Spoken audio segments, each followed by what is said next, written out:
देखो, इसमें किसान भाई इसको बोलते हैं इंटर काविंग पीरियड। एक बार जो बच्चा दिया और दोबारा हीट में आया, उसके बीच का जो गैप रहता है उसको कहते हैं इंटर काविंग पीरियड।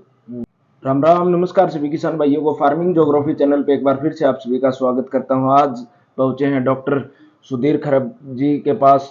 आपकी तरह मैं भी एक किसान हूं और डॉक्टर जी से जानेंगे। काफी लंबा इनका एक्सपीरियंस रहा है पशुपालकों की लाइन में। काफी कुछ समस्याएं आती हैं पशुपालकों को कि बछड़ियां या ये कहूँ कटड़ियां के टाइम पर हिट पे नहीं आ पाती या फिर ब्याने के बाद काफी लंबा समय जो गैप ले लेती हैं, तो उनके बारे में संपूर्ण तरीके से आप सभी तक जानकारी पहुंचाने की कोशिश करूंगा। नमस्कार डॉक्टर साहब, राम नम, राम। राम राम जी, राम राम सभी। सर, डॉक्टर साहब सबसे पहले एक बार परिचय जानना चाहूंगा सर मैं आपका। मैं डॉक्टर सुधीर खरब जी, बताइए। बिल्कुल। जो पशुपालकों में जो ब्याने के बाद गाय या भैंसों में एक लंबा गैप जो निकल जाता है, उसके बाद वो हिट में नहीं आ पाती, वो क्या कुछ रीजन रहता है? उसके लिए क्या कुछ समाधान है, क्या कुछ उपाय हैं? देखो, इसमें किसान भाई इसको बोलते हैं इंटर काविंग पीरियड। एक बार जो बच्चा दिया और दोबारा हीट में आया, उसके बीच का जो गैप रहता है उसको कहते हैं इंटर काविंग पीरियड।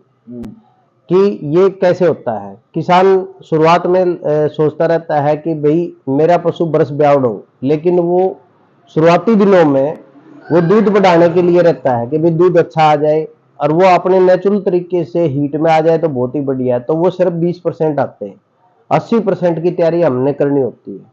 खासकर जब पशु को ब्याए हुए 30 दिन हो जाए, तो उसके बाद आप उसकी खुराक का ध्यान रखो, ताकि वो 60 से 90 दिन के बीच में वो गर्मी के लक्षण दिखा दे और कंसीव कर सके।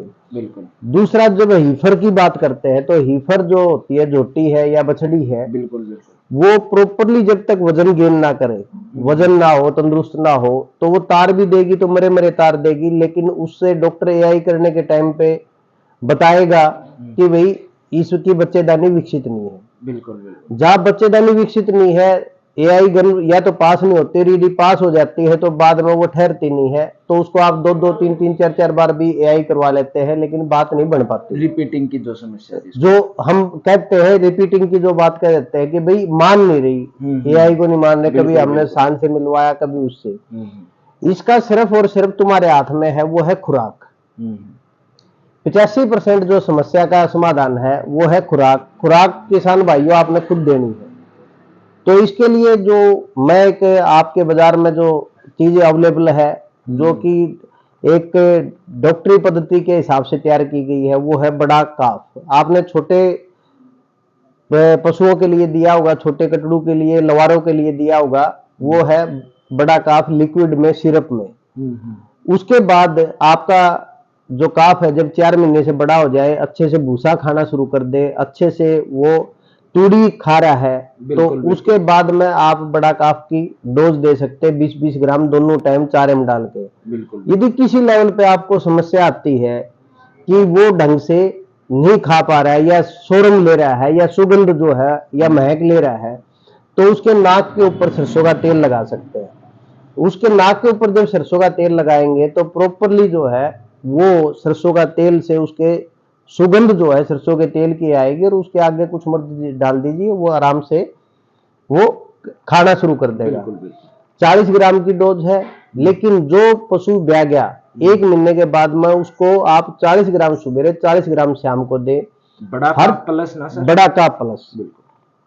आप उसको जब देना शुरू करेंगे तो दोनों टाइम देने से, ब्याए हुए पशु की बात कर रहा हूं मैं यहाँ पे, तो दोनों टाइम जब देना शुरू करोगे तो हर 40 ग्राम में 13 ग्राम कैल्शियम और फास्फोरस है, लगभग बता रहा हूं मैं। तो लगभग 13 ग्राम कैल्शियम और फास्फोरस से दूध भी बनेगा, मजबूती भी बनेगी और बच्चेदानी विकसित होगी। बिल्कुल। ये सिर्फ खुराक है जो कि किसान भाई अपने आज इस वीडियो के माध्यम से जो जानकारी मिली है उसको आप अपनाओगे तो मेरे ख्याल में 85% आपके यहाँ पे समस्याओं का हल आपके पास आएगा। 20% फिर भी रहेगा। 20% के लिए आपने अपने नजदीक के डॉक्टर से ही संपर्क करना पड़ेगा।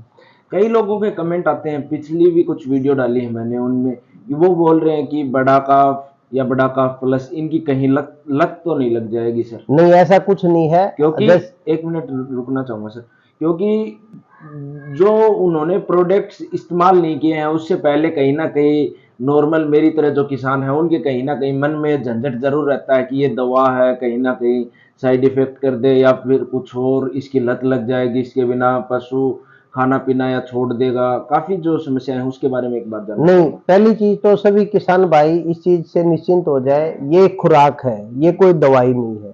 दूसरी चीज, खुराक जैसे आप रोटी खाते हैं ऐसे हम रोटी खाते हैं। अब आप कहो कि एक टाइम या 2 टाइम रोटी ना मिले तो क्या होगा? कुछ नहीं होता, हम दूसरी चीजों पर भी निर्भर रह सकते हैं।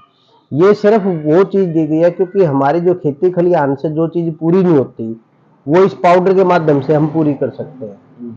बस इतनी बात है और इससे ज्यादा कोई भी बात नहीं है। क्योंकि हम समझदार बनेंगे तो सही चुनेंगे और सही चुनेंगे तभी रिजल्ट आएंगे। जी बिल्कुल। जैसे पुराने समय में ये मिनरल मिक्सर जिस प्रकार जो गोचर भूमि होती थी वहां पे पशुओं को मिल जाते थे, लेकिन वर्तमान समय की अगर मैं बात करूं तो जो पशुधन है उनको एक ही खुट्टे पर बांध कर रखा जाता है, जिससे ये सब प्रोटीन और मिनरल मिक्सर पशु को मिल नहीं पाते। जो इसके लिए जो बड़ा काफ प्लस ये जो बहुत मायने में रखता है। बिल्कुल बिल्कुल ऐसा है। जो हमारे पशु अलग अलग जड़ी बूटी खाते थे उनसे वो पूरी हो जाती थी। और हमारे जो पशु है ना, पशु पालन हमने किया है, पशु तो पहले भी थे। बिल्कुल बिल्कुल। उनका काम है, उनकी नेचर है घूमना फिरना। अब घूमना फिरना वो बंद हो गया तो पशु की एक्सरसाइज कहाँ हो रही है? तो फिर पशु को तो सिर्फ हमने बाहर से ही फीडिंग करनी पड़ेगी। इसको बोलते हैं जीरो फीडिंग, यानी कि खुट्टे पे उसकी जरूरत पूरी करनी पड़ेगी। जो ब्रीडर भाई है वो समझदार है, जागरूक है, वो अपने पशुओं की समय से कर लेते हैं। लेकिन एक आम साधारण किसान यदि हर रोज के 11 से 12 रुपए बड़ा काफ के ऊपर खर्च कर देगा, सिर्फ 12 रुपए की बात कर रहा हूं, बिल्कुल बिल्कुल। यदि खर्च कर देगा तो उसका पशु टाइम सर नवा होगा और टाइम सर हीट में आएगा। बिल्कुल। और टाइम सर हीट में आएगा तो टाइम सर नवा होने के चांसेस भी बढ़ेंगे। आपको 80% कामयाबी मिल जाएगी। और 12 रुपए एक हर आदमी, हर किसान जिसके पास भी एक पशु भी है तो वो आराम से इसको दे सकता है, आराम से इसके लिए सूटेबल है। कॉस्ट आपकी जेब को सूट करने वाली है। बिल्कुल सर। एक क्वेश्चन और कमेंट आते हैं काफी लोगों के, किस प्रकार इसको खरीदा जा सकता है, कौन सी जगह पे ये मिलेगा? पहली बात तो नजदीकी आपका जो मेडिकल स्टोर है उससे जाके डिमांड कीजिए। पहली बात यही रहेगी कि 33% रिटेलर पे अवेलेबल है। यदि 1% नहीं भी होते कि ये सप्लाई चेन होती है, रिटेलर होलसेलर को कॉल करेगा और होलसेलर उसको उपलब्ध करा देगा। हम ये कह रहे हैं कि यहां तक आपकी बात बन जाएगी, लेकिन फिर भी ना बने तो हम जो दिए गए स्क्रीन पे जो नंबर है उन नंबर पे आप व्हाट्सएप मैसेज डाल सकते हैं और व्हाट्सएप या रिकॉर्डिंग डाल सकते हैं, अपनी रिकॉर्डिंग करनी आती हो, या बच्चे से लिखवा के डाल सकते हैं कि जी हमारे एरिया में ये कहाँ पे मिलेगा। तो बड़ी आसानी से ये उपलब्ध है। पहले से बहुत ज्यादा सुधार किया गया है। अब यदि कहीं पे फिर भी कमी रहेगी तो ये कोरियर की सेवा से भी ये भिजवाया जा सकता है। तो आसान है, आसान तरीका है। बिल्कुल। जैसा कि सर से जाना पूरी जानकारी आप सभी तक साझा करने की कोशिश की है, फिर भी अगर कोई जानकारी हमसे अधूरी रह गई हो तो वीडियो कमेंट बॉक्स में कमेंट करके हमें जरूर बताएं। तो बहुत बहुत धन्यवाद करना चाहूँगा डॉक्टर साहब, इतनी अच्छी जो जानकारी आपने पशुपालकों तक साझा करने की कोशिश की है। बहुत बहुत धन्यवाद। धन्यवाद।